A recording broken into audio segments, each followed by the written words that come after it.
Telugu Desam party అధికారంలోకి వచ్చి 6-7 నెలలైంది. సీఎం చంద్రబాబు నాయుడు మంత్రివర్గంలో కూటమి పార్టీల నుంచి జనసేనాని పవన్ కళ్యాణ్ కు డిప్యూటీ సీఎం పదవి కట్టబెట్టిన చంద్రబాబు నాయుడు పరిపాలనలో జనసేన పార్టీకి ప్రాధాన్యత కల్పించారు. దీంతో అందరూ సంతోషించారు. చంద్రబాబు నిర్ణయాన్ని అంతా స్వాగతించారు కూడా. మొదటి నుంచి పవన్ కళ్యాణ్ది ప్రశ్నించే మనస్తత్వం. ఎక్కడ తప్పు జరిగినా, అన్యాయం జరిగినా ఉపేక్షించరు.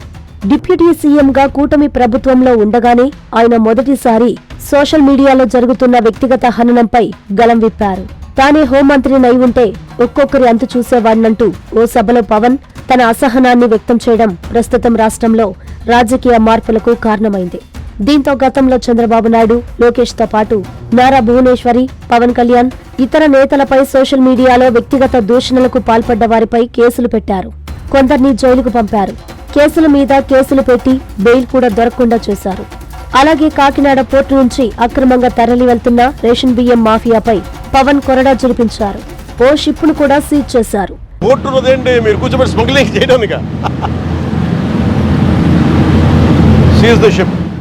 ఈ 2 ఘటనలతో పాటు ఎక్కడ సమస్య ఉంటే అక్కడ పవన్ కళ్యాణ్ ప్రత్యక్షం కావడం, తనదైన శైలిలో పరిష్కారం చూపుతుండటంతో ఒకంత తెలుగుదేశం పార్టీలో గుబులు రేగుతుంది.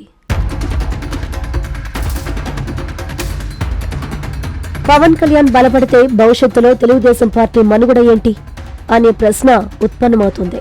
ఈ మనుగడ అనే ప్రశ్నలో నుంచే లోకేష్ ను డిప్యూటీ సీఎంను చేయాలన్న డిమాండ్ ఇప్పుడు రాజకీయ తెరపైకి వస్తుంది. టీడీపీ ఎమ్మెల్యేల నుంచి మంత్రుల వరకు ఒకటే నినాదం. అది లోకేష్ ని డిప్యూటీ సీఎంను చేసి రానున్న కాలంలో సీఎంను చేయాలన్నది టీడీపీ కోరుకుంటుంది. అందులో తప్పే లేదు.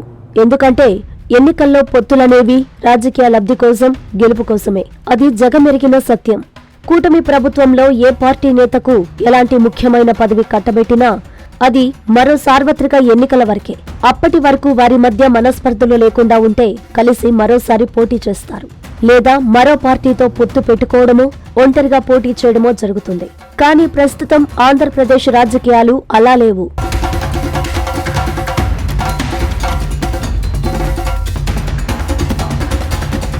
పవన్ కళ్యాణ్ రాజకీయంగా బలపడితే భవిష్యత్తులో టీడీపీకి తీవ్ర నష్టం ఏర్పడుతుందనడంలో సందేహం లేదు. అందుకే పార్టీ కూడా దీపం ఉండగానే ఇల్లు చక్కబెట్టుకునే చందాన అధికారం ఉండగానే చంద్రబాబు తర్వాత లోకేష్ ను సీఎంను చేసుకునే పనిలో పడ్డారు. ముందుగా డిప్యూటీ సీఎంను చేసి ఆ తరువాత భవిష్యత్తు కార్యాచరణ రూపొందించుకునే పనిలో పార్టీ నిమగ్నమైనట్లు కనిపిస్తోంది. నారా లోకేష్ తన యువగలం పాదయాత్రతో తనను తాను రాజకీయంగా నిరూపించుకున్నారు. ఆ పాదయాత్ర ప్రభావంతోనే 2024 ఎన్నికల్లో పార్టీ అధికారంలోకి వచ్చిందని అంటుంటారు. అలాగే రెడ్ బుక్ స్ట్రాటజీ తెలుగుదేశం నేతల్లో, శ్రేణుల్లో, అభిమానుల్లో కొండంత ధైర్యాన్నిచ్చింది. ఈ కారణాలతోనే లోకేష్ ను డిప్యూటీ సీఎంను చేయాలన్న డిమాండ్ వెలుగులోకి తెస్తున్నారు. ముందుగా సర్వేపల్లి ఎమ్మెల్యే సోమిరెడ్డి చంద్రమోహన్రెడ్డి ట్విట్టర్ ద్వారా తన అభిప్రాయాన్ని వ్యక్తం చేయడం, అలాగే పిఠాపురం ఇన్ఛార్జి వర్మ, తాజాగా గూడూరు ఎమ్మెల్యే పాసం సునీల్ నోటా లోకేష్ ను డిప్యూటీ సీఎం ను చెయ్యాలన్న డిమాండ్ ను తెచ్చారు.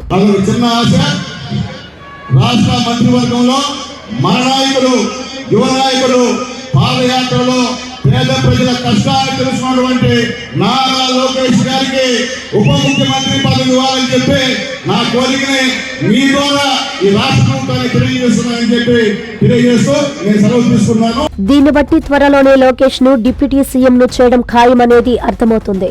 2014లో కూడా లోకేష్ ప్రత్యక్ష రాజకీయాల్లోకి వచ్చే ముందు నెల్లూరు నుంచే సోమిరెడ్డి చంద్రమోహన్రెడ్డి లోకేష్ రాజకీయాల్లోకి వస్తే తన ఎమ్మెల్సీ పదవికి రాజీనామా చేసి లోకేష్ కు ఇస్తానని ప్రకటించిన నెల రోజుల్లోనే లోకేష్ ను ఎమ్మెల్సీని చేసి మంత్రి మండలికి తీసుకొచ్చిన విషయం ఇక్కడ గుర్తుకు వస్తోంది. గతంలో కొన్ని రాష్ట్రాల్లోనూ 2-3 డిప్యూటీ సీఎంలను చేసిన సందర్భాలున్నాయి. కాబట్టి అదే ఈక్వేషన్స్ తో ఒకవేళ లోకేష్ ను డిప్యూటీ సీఎంను చేస్తే వచ్చే ఇబ్బంది ఏమీ ఉండదన్న చర్చ కూడా జరుగుతోంది. Siddhartha endocrine and dermatology hospital, TDP office దగ్గర, mini bypass road, Nellore. Doctor Z Siddhu Nikhith, diabetes, thyroid and hormone disorders super specialist. Sugar, thyroid, పిల్లల్లో వచ్చే ఎదుగుదల లోపాలు, పీసీఓడి సమస్యలకు ప్రత్యేకంగా చూడబడును. Doctor Pellakuru Preethi Reddy, dermatologist. అన్ని రకాల చర్మ సంబంధిత వ్యాధులకు అత్యాధునిక ట్రీట్మెంట్స్ ద్వారా పరిష్కారం. మొటిమలు, మచ్చలకు కెమికల్ పీల్ ద్వారా ట్రీట్మెంట్, మంగుకు, చర్మకాంతికి చికిత్స. Siddhartha endocrine and dermatology hospital, TDP office దగ్గర, మినీ బైపాస్ రోడ్డు, నెల్లూరు.